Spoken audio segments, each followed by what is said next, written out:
Welcome to the Joy Lab podcast, where we help you uncover and foster your most joyful self. Your hosts, Dr. Henry Emmons and Dr. Amy Prasek, bring you the ideal mix of soulful and scientifically sound tools to spark your joy, even when it feels dark. When you're ready to experiment with more joy, combine this podcast with the full Joy Lab program over at joylab.coach. Hello, I'm Henry Emmons, and welcome to Joy Lab. And I'm Amy Prasek. So here at Joy Lab, we infuse science with soul to help you build your resilience and uncover your joy. And today we are talking about the mental health benefits of dad jokes. You must be thinking, surely you can't be serious. Well, I am, and please don't call me Shirley. Hey-oh. Oh, it's a good start. I heard that on Airplane, was a movie from the 80s. Leslie Nielsen. I think it's a dad joke.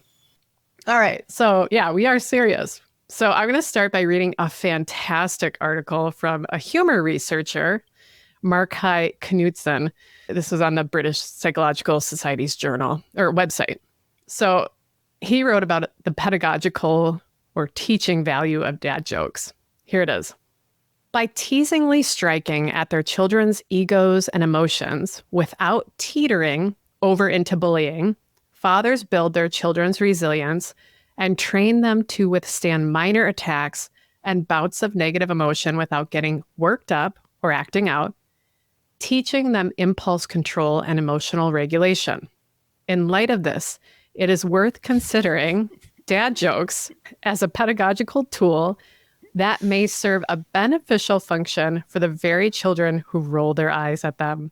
By continually telling their children jokes that are so bad that they're embarrassing, fathers may push their children's limits for how much embarrassment they can handle.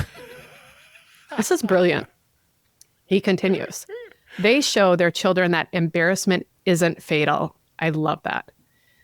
Sorry, continuing. I'm adding pieces here. For a child who is approaching or has entered adolescence, which appears to be a sensitive period for sociocultural processing, this is an immensely valuable lesson. In this sense, dad jokes may have a positive pedagogical effect, toughening up the kids who are begrudgingly exposed to them. I will link to the full article in the show notes. It is really fantastic. I encourage everybody to read it. And I think there is some truth here, a lot of truth here. I think there are, this is a weird statement that I never thought I'd make. I think there are some real, tangible impacts, value to dad jokes when it comes to mental health for our kids.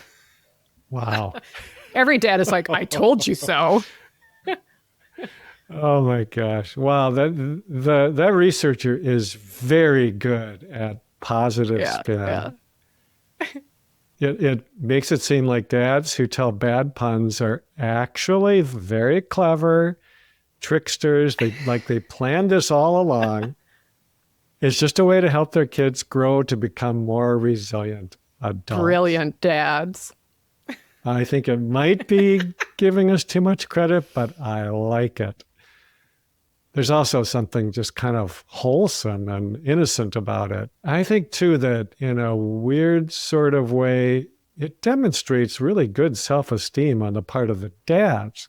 Yeah. Because they apparently don't care what other people think of them and their jokes. They're going to just go ahead and do it anyway. So I will admit, I've made more than my fair share of bad puns and word plays. I actually love doing it. I also love teasing. And I can't stop myself, even though my two sons are now in their 30s. They have a great, very well-developed sense of humor, which I don't take credit for, but I really do enjoy it. And I just have always seen humor as such an advanced skill of resilience and a sign of good mental health. And it's also a great tool to maintain really good mental health.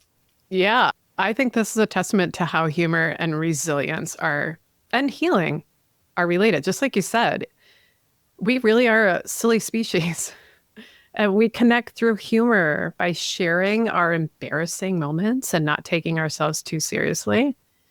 The catharsis of laughing something out of moving past something with humor, of understanding our shortcomings by finding some humor in them. I think those are real coping skills, and they can be really helpful when used appropriately. Yeah, I totally agree.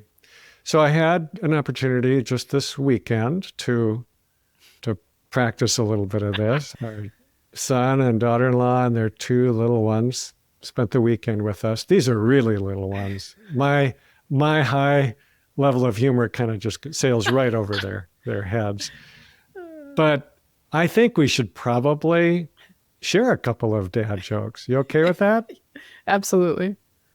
Okay, so I read the article that you were referencing, Amy, and they had a bunch of jokes in there. Yeah, they were great. Some of which I thought were worthy of sharing. So here's a couple.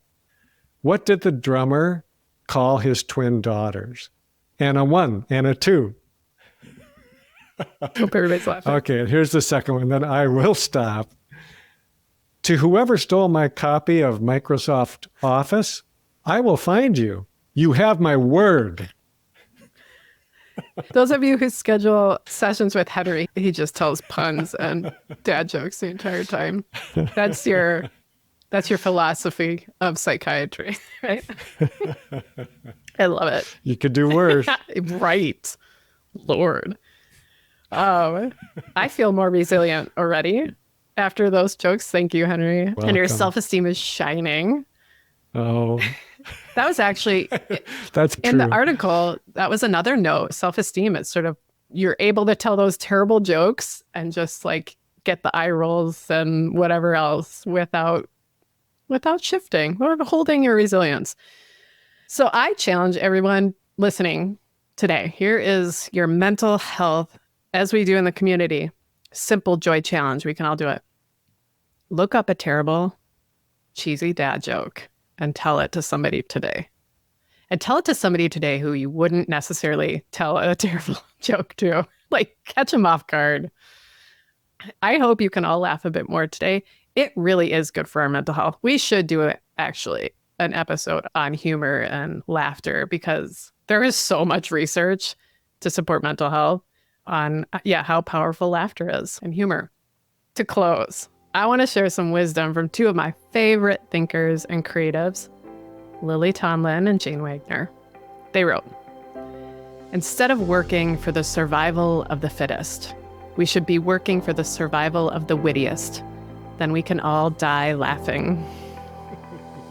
Thank you for listening to the Joy Lab podcast. If you enjoyed today's show, visit joylab.coach to learn more about the full Joy Lab program. Be sure to rate and review us wherever you listen to your favorite podcasts.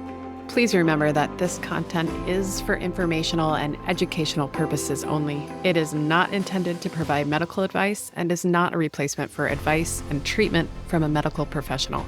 Please consult your doctor or other qualified health professional before beginning any diet change, supplement, or lifestyle program. Please see our terms for more information.